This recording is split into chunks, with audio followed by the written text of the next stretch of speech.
आचार्यवान पुरुषो वेद। जो आचार्यवान है वही ही आत्मा को जानेगा, वही भगवान को पाएगा, जो आचार्यवान है।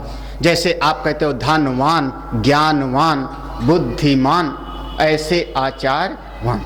ये वेद का मंत्र है, आचार्यवान पुरुषो वेद।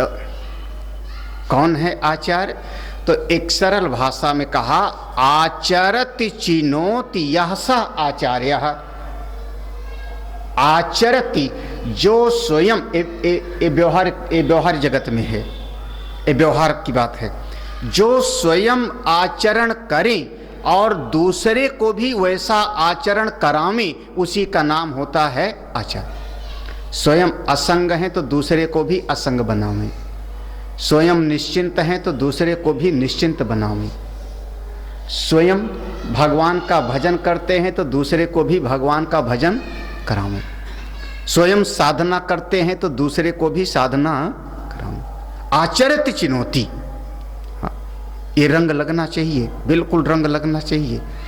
ये पहचान है आचार्य की, संत की पहचान है कि संत के पास जुड़ने वाला कुछ न कुछ, भले 100 में से एक सही, अरे 1000 में से एक चाहिए निकले तो। और अगर एक को भी रंग नहीं लगा, इसका मतलब कहीं ना कहीं फिर हमारी साधना में ही गड़बड़ी। अरे हमको देख के ही कोई तो भजन करे, देखा देखी ही कोई कंपटीशन में ही चलो कुछ तो भजन करे, ध्यान करे।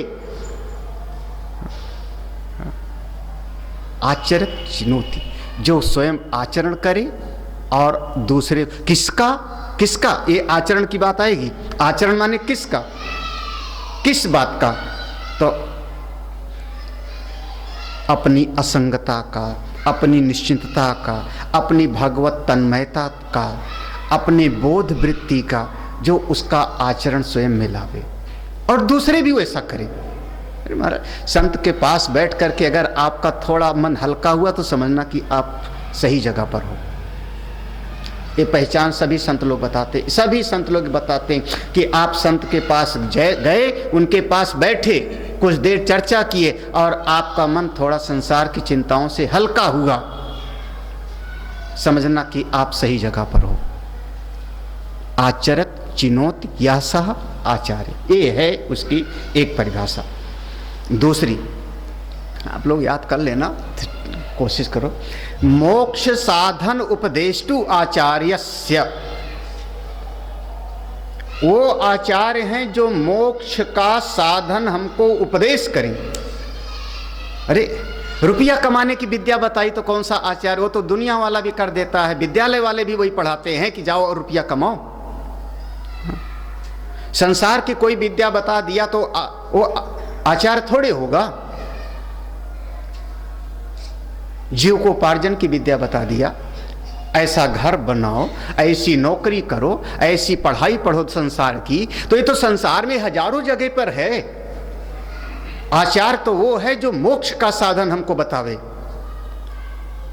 ये जीव का जो आवागमन का चक्र है, 84 लाख योनियों का जो चक्र है, ना चाहते हुए भी हमको शोक में चले जाते हैं, मोह में चले जाते हैं, कभी सुख कभी दुख, कभी हानि कभी लाभ, कभी चित्त में दुखाकार वृत्ति सुखाकार वृत्ति। हे प्रभु, कब छूटेगा ये? पुनरपि जननम पुनरपि मरणम पुनरपि जननी जठरे शयनम। 84 लाख योनियों से चक्र काटते काटते आज मनुष्य का शरीर मिला और फिर भी इसमें हम भूल जाएं।